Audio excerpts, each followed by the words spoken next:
All right, Doug, we're back with questions from members of the file. But first, you said you have some news on this day in history you'd like to share. Well, yes and no, because I made a few notes when we were going to do this exactly a week ago. So I can tell you what happened in this day in history uh, a week ago. Uh, but it doesn't make any difference because it's all rolled into the folds of history, so nobody will remember anyway. But one thing I thought was interesting to remark on was that it was on this day a week ago that Malcolm X was assassinated. And I've always felt that Malcolm X was an interesting character. I read his autobiography and I listened to tapes that he did on what he thought about things. And he was actually a proto-libertarian. There's no question about it, the fact that he was a proto-libertarian. Um, so he was assassinated this day in 1965. And I thought that was really tragedy because I think he was a good guy, despite having been hooked up with the um, who was It- Farrakhan's group? The is it Muslim Brotherhood? Yeah, right. But I think he would have discarded that after a while. So for what it's worth, Malcolm X. And then also today, uh, Robert Mugabe was born. Uh, in what year was he born? Oh, well, he died in 2019 at the age of 95. And Comrade Bob died too soon from my point of view, because that's when I was going to Zimbabwe and hanging out with Gideon Gono, who is the director of the central bank and Comrade Bob's personal banker. And Gideon and I got along very well. And he was going to introduce me to Comrade Bob, but Comrade Bob was in Singapore for medical reasons, which is where he died. So one of those accidents of history. And I haven't been in touch with Gideon since then. So for what it's worth, I would have liked to have met the old criminal, but well, that's water under the dam. And also, last week, in 1972, was when Nixon visited China and Hmm. opened up China. And 1972, China was an unbelievably primitive country. Because when I first went to Beijing when did I first go there? Was it 1980? Anyway, I have to check my passport or my old newsletters. Uh, the road from Beijing Airport, which was a tiny little airport, about the size of that of Aspen, where I was living at the time, going into town. It was a two-lane road with farmers plowing their fields with oxen. That's what it was like. That, Wow. and it's changed totally. So Nixon opened it up, and I guess that was kind of good news, bad news. And then it got me thinking about Nixon, good guy or bad guy. And here's an interesting factet, not a factoid. It's that Murray Rothbard uh, wrote back then about how a lot of the people around Nixon, now we're talking 1972, thought that he could, these are Rothbardian ANCAPs that were hooked up in the Republican administration. They thought that Nixon had good instincts and Nixon was going to reform the government and do all kinds of wonderful things and blah, blah, blah. So this thing about we've got the people now, we're going to reform the government. Well, that was dead in the water with Nixon. And then, of course, you had Reagan, if not us, who, if not now, when. And Reagan said some really nice things and did some really nice things, but the answer was no. And I guess it's finally happening under Trump, but it ain't over till it's over. So for what it's worth, what was apart from that false start, was Nixon a good guy or a bad guy? And I'd say he was a disaster. He put on wage and price controls in the US. I remember them well, and they were most inconvenient as well as being economically stupid. Um, he devalued the dollar, which of course it was all a fiction anyway. Before that, he was acknowledging reality. Yeah, that one I have our time blaming him for because what could he do? We'd lose all of our gold that we had or cut it loose. It was just a broken system at that point. Well, he should have done some genuinely radical reforms, Yeah. but he couldn't. Maybe the time wasn't right. And anyway, he wouldn't have believed in it anyway. Then, of course, the Vietnam War, which he dragged out for years and years and years, that was criminal. And then, of course, the first time that he came upon anybody's radar was the kitchen debate with Nikita Khrushchev, where he's basically just debating with Khrushchev about, well, our system produces stoves and refrigerators for the people, and yours doesn't. And of course, it was stupid because he should have made a moral point and called out uh, the communist system as being not just unproductive, but criminal. And he Right. didn't do that. So anyway, may Nixon burn in hell for eternity. I don't know if he believes that's what's going to happen or not, but I don't know Yeah, I what. don't know. What do you mean? I don't know. I have no firm opinion on that. And Well, otherwise, what's happening today? Uh, I thought one of the biggest things was the Washington Post, WAPO, the nation's fag hag rag. Jeff Bezos has gotten religion, and I don't have in front of me what he exactly said, but he said that the philosophy of this newspaper is going to change 100%. And he's basically told all these people, from now on, we're going to celebrate free minds and free markets. That was the message. And it was really crystal clear. It was so clear that the newsroom of WAPO went insane. And I suspect most of these people will resign, but he's got to fire them anyway. He's got a totally clean house. So yeah, free minds, Doug. That's sacrilegious to say something like that. can't have that in a Washington, D.C. newspaper. So, of course, I guess Bezos is really just a whore like Zuckerberg. If he wasn't, he would have done this as soon as he bought the newspaper. But he's read the writing on the wall, and he's a good Yeah. businessman. Yeah, he's going with the flow after he's lost a lot of money, I think, with WAPO so far. But Yeah. after he's responsible for a lot of the damage and participating in, some would argue, the treason activities of deep staters for the last several years. Now he's kind of free minds. Kind of funny. Well, I've subscribed to it for a couple of years, which makes me hold my nose, but I don't pay the regular rate. As a resident of South America, they gave me a great deal. I pay $10 a year for it, and it's worth $10 a year, even though I Yeah. don't get the physical product to wrap my fish in, but still. Well, another thing that I thought was interesting that was big news yesterday. There was all this advance. The Epstein file was getting released. Finally, it had been on Pam Bondi's desk for the last couple of weeks. She'd reviewed it, and now it was finally going to be released. And then it was released, and it's stuff that's been out there for 5 years, and it's heavily redacted. And I don't know. What do you think? I think there's nothing new. In other words, the swamp is once again creeping up and overtaking whatever good is in the Trump administration. This is the same old bullshit. I mean, Yeah, you can't do this stuff. They say we're going to release all this stuff about Epstein. We want to find out who the real criminals and the real malefactors are. Oh, can't do it for whatever bullshit reasons she's making up. So but isn't it great? If I was a Donald, I'd fire her ass for, just on general principles. Yeah, because I mean, to release what she released is damaging to their credibility big time. Because if they would have said no, we can't quite do it yet, if they would have made some excuse, but then to release it, and then when it's released, and everybody's like, "What the hell is this?" Then she comes on, Fox News and says, "Well, there was a leak that actually, the real Epstein files are being held, and they didn't give them to me, even though they said they were going to give them to me, and I demand that I get them in the next 24 hours."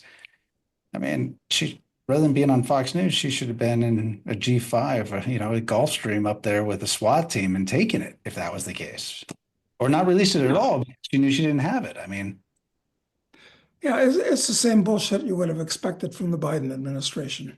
So it really is. most disappointing. Well, it shows So that there's like these, like you started off with Nixon, they thought these people thought there are real reformers in here. We can really change things. With Reagan, there are real reformers. We can really change things. It just shows how deep the disease is in the organism, and it's really hard to get around it. yeah, you step into the swamp and it turns out that you're caught in quicksand as soon as you're in there. Yeah, it'll be interesting to see how this one gets resolved. You also said you, One other thing, I got The Economist of London, which used to be an excellent newspaper. It's really just it's just a communist rag now, and I say that I think accurately. One of the points that they made in their ad, here are the articles we have, and they gave me a precise. And the first one that they mentioned was, well, of course, Donald Trump is a horrible person, and what he's doing is going to destroy the U.S. That was the lead. And the second thing they had is that baby boomers are getting old. They're very wealthy. They have a lot of inheritance to leave, but their kids shouldn't get it because it will corrupt them and their morals and ruin the country. So they basically want the state to get all that money from the baby boomers, which is the worst place it should be. yeah, I mean, sometimes money can corrupt people, but it's let's say it is only damaging. At least in that case, it only damages the children. Let's assume it's not always damaging, but let's assume it is damaging. It only damages the children of the rich person. It doesn't damage the entire world. If the government gets it, it will damage the entire world. It'll destroy capital, which is extremely damaging. And what it doesn't actively destroy, they'll use it to buy weapons. And so I hate The Economist, but I hate all of these big publications here in Uruguay. Of course, I have subscriptions that I'm still paying for to the New York Review of Books and the London Review of Books, both of which are ultra left wing. Oh, and the Scientific American, of course, which is run by a bunch of women. They're all ultra lefties. All these magazines are accumulating for me back in the US. So now the lefties Yeah, are still in control. yeah, and traditional media is basically dead. I mean, they're what it seemed like it was dead 5 years ago, but every day it's less relevant than ever, honestly. Yeah, yeah, it really is. Anyway, I hate these So people. let's I hate these people. The good, I guess, well, I'm sure they hate us also, Doug. So it's reciprocal. Oh, for sure. Oh, for sure. God, if Kamala had won, I mean, we'd be up against the wall, frankly. We would. We would probably not be planning any further trips back to the US if that were the case. Um, all right. So these questions from members of the file. Files are a private member community. Subscribe to crisisinvesting.com. Newsletter, you get access to file. So here's some questions. First, Doug, what type of application or service would make your life more convenient and simpler if you had it on your phone, tablet, or computer? I don't know. I'm a technophile, but I am as far from being a computer jock as you can possibly imagine. So I don't know. If you have such a thing, please send it to me. Well, it's not there yet, and it comes with downside, but ultimately it will be once you get an operating system based AI, because then you can just ask it for what you want, and you'll be able to locate all the files that you lose, and you'll be able to better filter your emails into priority ones and everything else. So you'll be able to just ask for it and it'll be able to do it. But it's not, it hasn't been released yet at the operating system level, which is what you need. And the downside of those operating system level AIs is they will report back to Apple or Microsoft HQ. So it comes with a Yeah, trade-off. yeah, understood. Mhm. The best thing to do is, I think, to go Uncle Ted, Ted Kaczynski with it and destroy it. That might be better, honestly. And you've commented to me in the past that that paper that Ted wrote was actually quite brilliant. And I've always Right. heard that. Haven't read it yet, but snippets I've read makes it sound, yeah, this is very interesting. And he's got such a bad reputation. Well, he was a naughty boy, of course, but It was. And it kept me from, even though I heard for a decade, more than a decade, that about it, that it should be read. But I just couldn't get past the FBI inspired bias of the Unabomber manifesto. Like that would just be, why would you even want to read something like that? And so a few years ago, I picked it up and I read it, and I'm like, man, this guy is brilliant. He may have been insane. He was an MK Ultra victim. I mean, so yeah, he was a little insane, but he was brilliant, and he was selected for that, I think, for a reason. They experimented on him. Anyway, yeah, but it's worth read if you want to see what Uncle Ted predicted for future dystopia driven by technology. It's called Technological Slavery. It's the manifesto and a couple of other things, all bound together. It's just oh, very is there a interesting. link you can put up or if you haven't? Yeah, I'll put a link to Amazon where people can buy it. Of course, you'll be on a list for buying it, but you're Of course. just Well, we're yeah. already on this anyway. I mean, I know for a fact because I saw them that I had files with a bunch of agencies over 50 years ago. So I can imagine how they've grown today. I can imagine. Okay, Wh- getting to inheritance. What are some smart or foolish ways that wealthy should allocate their assets upon death, with or without kin?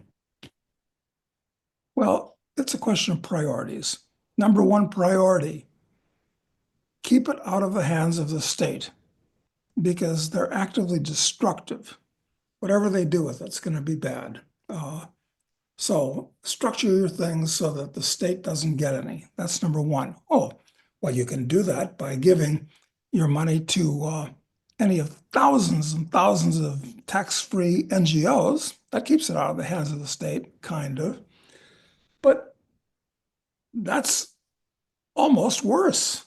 So you can't give it to some foundation or charity because you're just going to be patting the pockets of absolutely horrible people that run those things. They're just horrible people that run these foundations and charities and all that. And they don't do any good. It's just a cynosure for Mm. their favorites. So you can't do that either. Um, well, I think you want to get it to your kids in the most effective way possible, assuming your kids are worthy, which is another problem. You have to determine that in advance. But I think you've thought about this more than I have, or more precisely anyway than I have. Well, I think what Bill Bonner is trying to do with his family is a good example. They set it up as like a family trust, and they have built the culture around it so that where the entire family is involved. They discuss the financial decisions. They're involved in the businesses. I mean, the idea is that kind of the Roman tradition where the head of household had a lot of power, but the head of household was considered the um, not the owner of it all, but the manager, and that management gets passed on. And that's why in the Roman tradition you didn't have a worthy heir, then you could inherit one. Yeah, I mean you could adopt a worthy heir, but so that would continue beyond you, the idea. So, and I like that idea. And you basically, when you're the caretaker as the head of household, and so, but the caretaker must be passed on, and to do that intelligently requires lots of planning. It's not like one of the worst things I think that mistakes I've seen is when people die, then the kids inherit all their wealth just all at once. And so you almost have this weird perverse situation where the kids are waiting for their parents when they know they have money, waiting for them to die. And their life is like diminished somehow by their parents still being alive because it's still theirs. It's still all the parents. And then when they get it all at once, they aren't trained to handle it appropriately. So I just think it requires Bill Bonner's very long view, where it's an institution. They want to pass the institution along, and it requires the right culture and the right skills to make and the right structures to make it work right. Yeah, that's right. The kids have to have the proper moral education is number one. and then many other types of education. Which we're talking about that in this book, which hopefully will be done in a couple of months anyway, minimum. Yeah. Yep. Okay. Does Doug consider himself having boomer characteristics? And what do you think about that generation? This is like a third rail online, by the way. The idea, the talk about boomers, it gets very controversial online. Is that right? Yeah. People like boomers or hate boomers generally online are people or whatever. I I think a lot of young people look at them with a lot of scorn, and some of it is earned, I think, and others of it is it's part of everyone's natural desire to make themselves a victim somehow, you know. Hmm. So Yeah. some of it's real. Like I'll say, like among many of my peers, um, we have kids. Our parents are not interested in being involved with the kids' lives. It's not uncommon. I mean, you hear about that all the time, and like to me, that's like shocking. It's almost like it's like 18 and out the door. We did our job. Now, now it's I don't know. These are our golden years. We're supposed to enjoy it, so we don't want responsibilities. It's a weird like childish attitude toward it that shocks you know my generation because I want to be involved with my grandkids, definitely. So I don't understand it. But so there's things like that I think are real, and you do see it's not always that case, but you see that pattern over and over again. And then there's the argument that boomers had it really easy compared to people entering, like if you think of kids Maxim's age compared to boomers coming at that same time. Now, of course, they got drafted for the Vietnam War or whatever, then that's a different story. But like um, at the beginning of the largest credit expansion in human history, you know, versus being at the end of it, there's natural code. I mean, where a house starter home was $30,000 or 50, and now it's 500. There's those things. And sometimes the boomers don't have perspective on that. They're like, oh, I just got to work harder. You need more grit, like that attitude, somewhat disconnected from the realities, the economic realities, among others, of today. So there's those things that are the key valid arguments, I think, that are made. But Well, listen, uh, I was lucky to grow up as a boomer. It was the day of, when people took the Mickey Mouse Club seriously and Uh, kids, everybody had a coonskin cap to pretend they were Davy Crockett and a hula hoop. And so it was kind of a mellow time in many ways. But then later, the boomers passed through a different stage in the 60s and early 70s when we fought and won the war for uh, drugs and sex. And of course, that was a lot of fun at the time, but maybe it was a double-edged sword, it turned out to be. And it was about that time, incidentally, that I found that I didn't like my fellow boomers anymore. And I'll tell you what really twigged for me. It's that when I was a freshman at Georgetown University, there was an election that year between, let me see if I, Barry Goldwater and Lyndon Johnson. And even then, I could tell that Johnson was a criminal. And I really liked Goldwater because I read his book, Conscience of a Conservative, which I thought was great. And Goldwater was a great guy. Anyway, here's the thing. I had no clue what my fellow classmates thought. And I remember on election night when they were announcing the results or the college, electoral college, whatever it was, and it said they reeled these things off was uh, Alabama for Goldwater, Alaska for Goldwater, Arizona for Goldwater. And I'm saying, yay, the good guy's going to win. And of course, I think those are the only three. So just happened to be the first in the alphabet. Meanwhile, all my Yahoo classmates were cheering like a bunch of chimpanzees when for everything that Johnson won. They were all voting for Lyndon Johnson. They all loved Johnson. And I said, what the fuck's the matter with these people that I was socializing with, and we got along fine. And then I realized, what are their philosophical beliefs, which are evidenced by politics? So I don't know. What can I say about boomers? Well, they're all dying now, so who gives a damn? Yeah. Okay. So, what is Doug's estimate of the time and probability of the promised big financial reset? Well, who's making the promise? Yeah, But I promise. I'll give, listen, I'll just take a wild guess. Here's what I think is likely to happen. It's that the stock market, for one reason or another, melts down in the next year or two. And it's going to be serious, the meltdown, for economic reasons, just the financial overpricedness of the stock market, and all kinds of other things that could go wrong.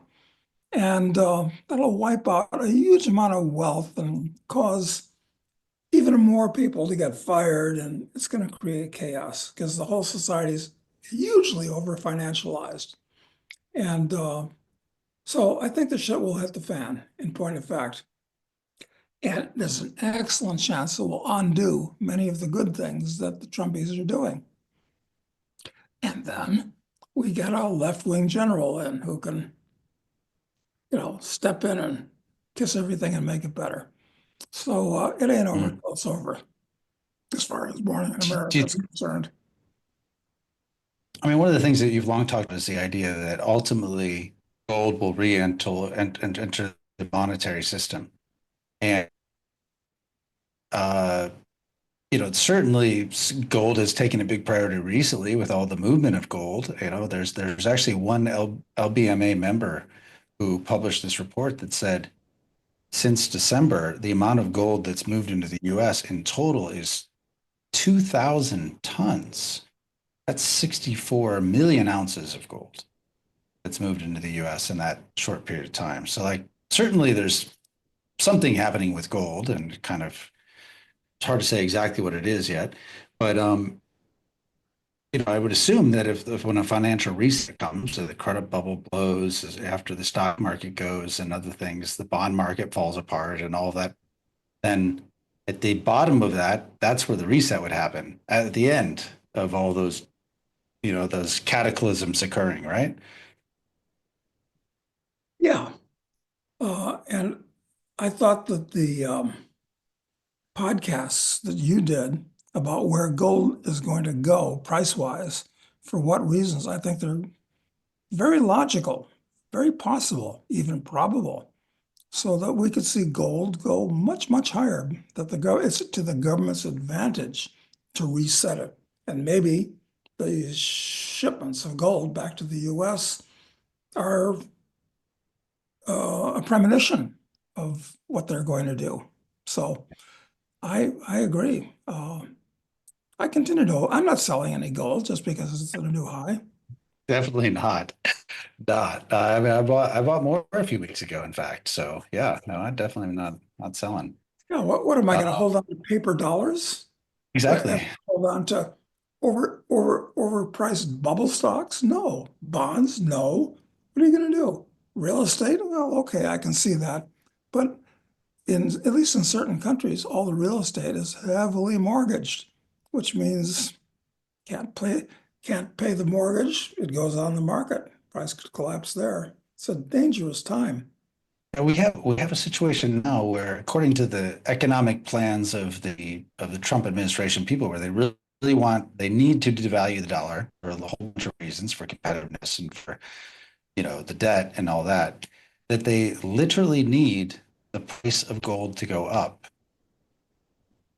I mean, That makes all the sense in the world. That's right. And it's not happening to like platinum and palladium because they're not money, but gold is. exactly, exactly. Okay. Next question about a market correction. It says, if we have a stock market correction, a serious one, do you expect all mining stocks to go down as well? How will that affect stocks and companies that we recommend and invest in? It says, I would imagine that the liquidity would dry up and panic would wipe out most of investors. Yeah, very possibly. So you look at history of these things, and when the Depression hit in 1929, gold stocks were the best place to be because the price of gold was raised from $20 to $35. So that treated mining companies extremely well. Their costs were going down while the price was up. Mm. So it could happen again. It could work that way. Uh, and one thing about gold stocks right now is they're really, really very cheap, but looked at as securities and earnings, and they're actually at lows right now. So are they going to go even lower? Well, that's possible. Maybe the little exploration companies that are just looking for assets, they'll probably get washed away. But I'm going to continue holding my gold stocks, hoping for one last 10-to-1 run. I think we're going to get it. Famous last words. Let's find out. All right. Why do you think that so many establishment Republicans, I mean, real deep state oriented people, ended up approving Trump's outsider cabinet picks like Tulsi and RFK? Well, Tulsi and RFK are both hardcore leftists. Their views on things like welfare and the role of the government, they're lefties. They really are. Taxes and inflation and all that. I mean, the good thing about Tulsi is she's got a bee in her bonnet about these evil intelligence agencies. And as long as that's what she does, she's great. But that's all she does, hopefully. Same with RFK. As long as he sticks with the stuff he like health and vaccines, great, which is fine. I think they'll be very effective in what they're doing. Just don't let them do anything else because they're just hardcore lefties. Hmm. Well, yeah, and that makes sense because they probably agreed with more statist ideas, which the Republicans and Democrats both agree with. The Democrats had to vote against them, but the Republicans were around and did pass it because they're statists. That's right. That's exactly right. Yes. Hmm. Okay, makes sense. Um, Next question. Could the recent outflow of gold from the UK actually be an intentional plan by the US to break the Bank of England by exposing the lack of gold in the UK vaults or trying to cause a bank run?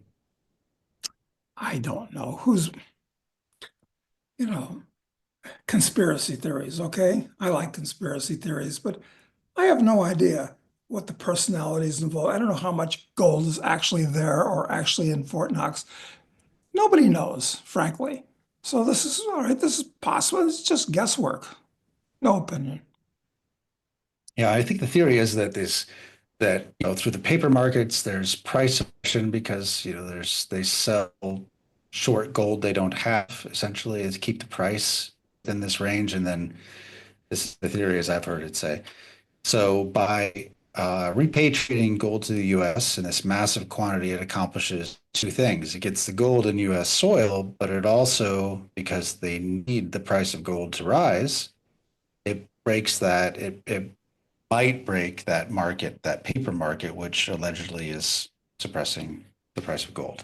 I think that's the That theory. would be nice. It would be nice. It would be nice. But again, the problem with a world where there's 10 or $20,000 an ounce gold is that that world is chaotic and dangerous, right? I mean, there's a downside to gold going up so much. Yeah, maybe it's even dangerous for all those of us that own a lot of gold. I mean, maybe the powers that be won't like to see plebs getting rich just because they happen to be. Who knows? We're dealing with Yeah. abnormal psychology in many cases here.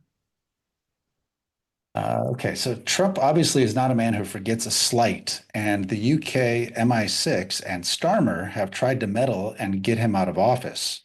First with Russiagate, and then with 100 labor operatives campaigning for Kamala. He said that could be reasonably called a hostile act. Um, Hold on, this is a run-on one. So it says recent speeches by Hegseth and Vance seem to indicate the U.S. does not consider Europe an ally anymore, What do you think is the chance both parties start open economic warfare, considering Nord Stream as one of the first semi-covert economic sabotage of the US against Europe? Well, of course, Nord Stream was something that happened under the Bidenistas, not under Trump. But the way I read it is that Trump doesn't care about these people. All he cares about is doing things that he feels, sometimes he's right, sometimes not so right, are in the advantage of the US. And he doesn't care who it hurts or whatever. It's just he's looking out for number one. End of story. Yeah. So yeah, I think he's going to break a whole bunch of European rice bowls. And frankly, I don't care because they're corrupt, socialistic, bankrupt, so self-destructive. No, to hell with Europe. Yep. Okay. Next question. She says, I'm bilingual, or I'm bilingual living in Buenos Aires and watching news here about how the FBI is investigating Milei. Said, I want to ask Doug if he thinks Milei will be impeached over Argentina's crypto gate. I wonder if she misspoke. I was unaware that the FBI, the US FBI, is investigating Milei. I don't think that they are. I think that maybe that's something that's appearing on the news though in Buenos Aires or circulating in rumors there.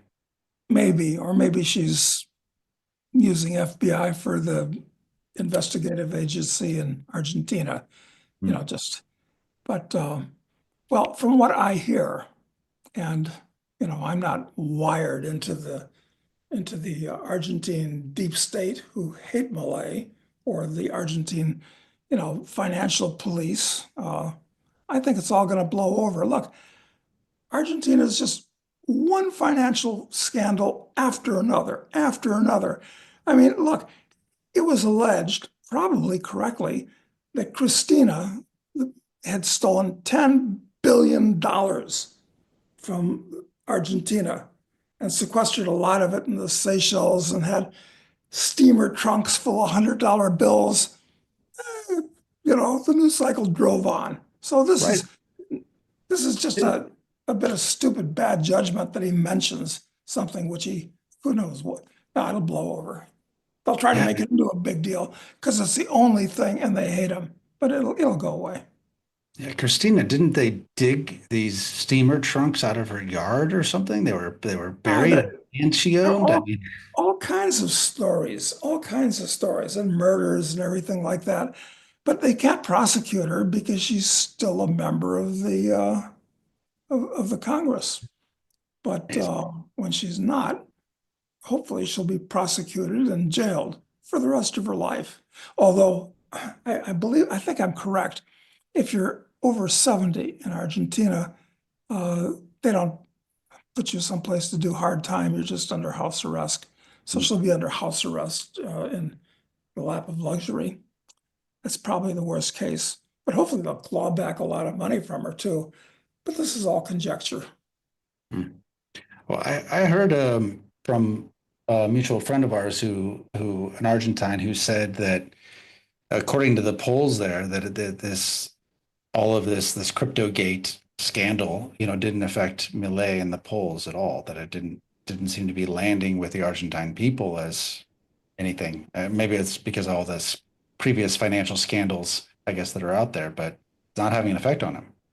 That's what I've heard. Yeah, this is like a nothing burger in any way comparable to the gigantic, constant scandals from before. So they're just shrugging that. Nobody cares.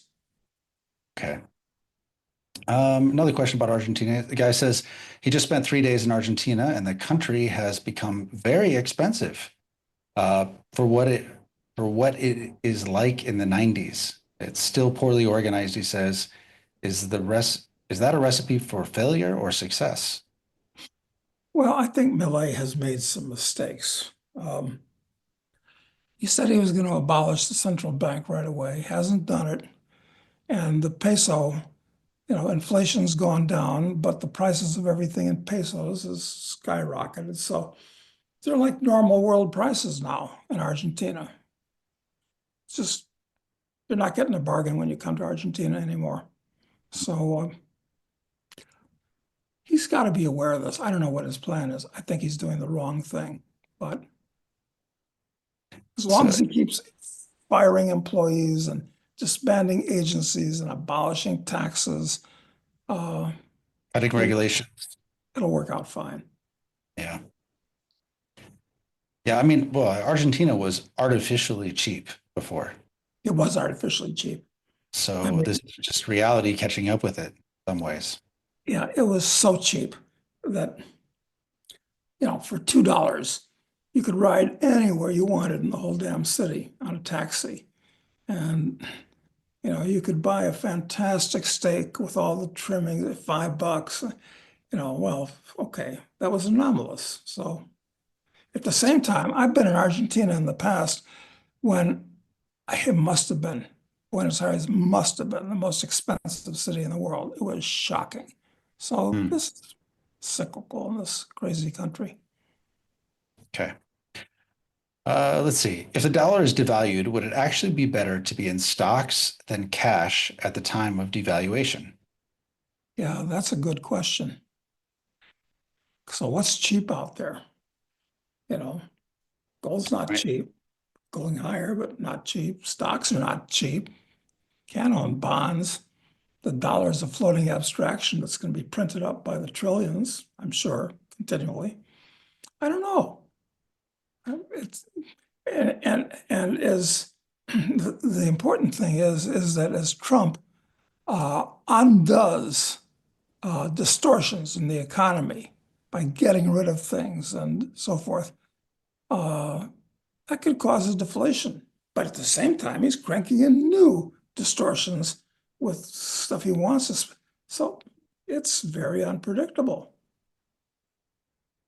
Yeah, not definitely not. I mean, it all depends upon which stocks, I think, because if you're in I think if you're in the Nasdaq, I think it's in dangerous territory because these things are so overvalued anyway right now, right? So if I had to choose between tech stocks and the dollar, I'd probably rather be in the dollar, for during this disruptive period but and Yeah. he says himself, he says, putting aside the obvious advantage of owning gold. So he knows that gold is an answer there. So, but he said, putting that aside, what do you do between the two? And I think you just have to be very selective with stock.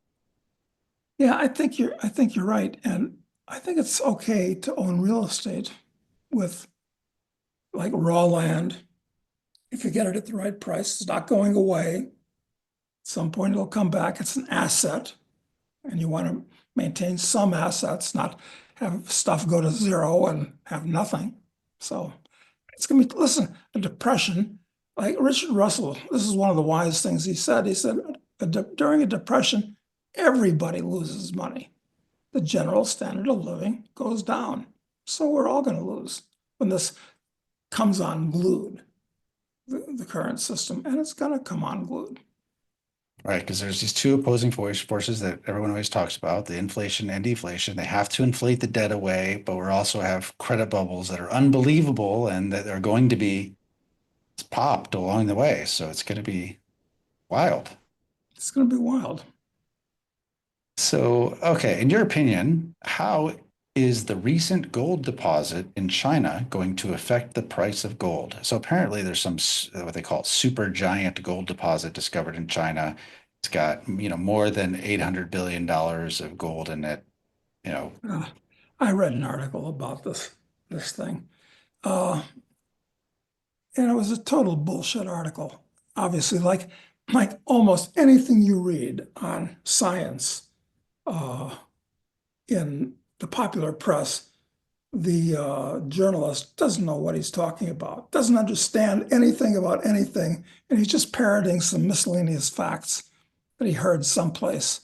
So what they say, who said, based on what, you don't know.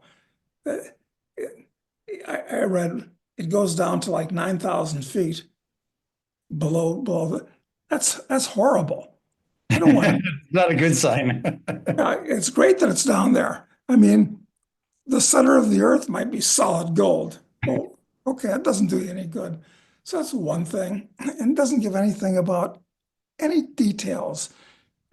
They say, based on what, who knows, that there's 30 million ounces of gold. Well, that's a big, very big deposit, but it's not by any means the biggest ever found. So this is just some editor that it's all bullshit, or not all bullshit. It's probably all bullshit. And anyway, if you're going to mine it, there's huge capital costs, and it's mined over many years. And forget about it. Don't worry about it. Okay, don't clutter your mind up with this stuff.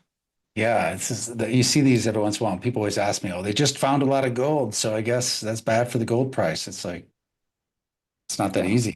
I mean, just to put that in perspective, there were 64 million ounces moved into the U.S. in the last couple of months, so more than double. And those are good for delivery bars. I mean, it's all the hard work is done on them. It's not like this deposit of gold 9,000 feet below the surface, at parts at least, is going to change the dynamics of the market in any big way.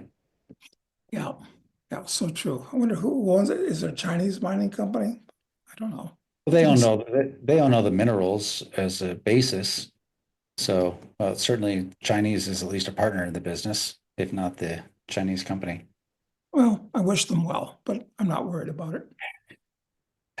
Okay, last question is so he says, question, those employees of the foreign aid that Musk through Doge recently identified to be costing the public up to trillions of dollars, will these employees join private corporation and cause the same trouble or interference away from the reach of government accountability? Well, if all the government funding that they control is cut off, it'll no longer go to private corporations, and they won't be able to jump from one finisher to the other. So I think they're in trouble. Hopefully, a state of permanent unemployment and living under a bridge, which would be a just fate for them. It sure would. And, but this in his question, the idea of, well, if they're the government, at least they're not, they're not out of the reach of government accountability. I think what we've seen is that there basically has been no such thing as accountability up until now. There's accountability in the private sector, though. You have an employee that's causing a lot of trouble. You have an employee that's not productive, not adding value, you fire them. Yeah, exactly. So, hey, listen, we got morning in America for at least the next 6 hours. Exactly. Exactly. Okay. Well, that's questions for today, Doug. I guess that's it. I think we'll be back next week with more. Okay, fantastic, Matt. Have a good weekend. You too, Doug. Thanks. Bye.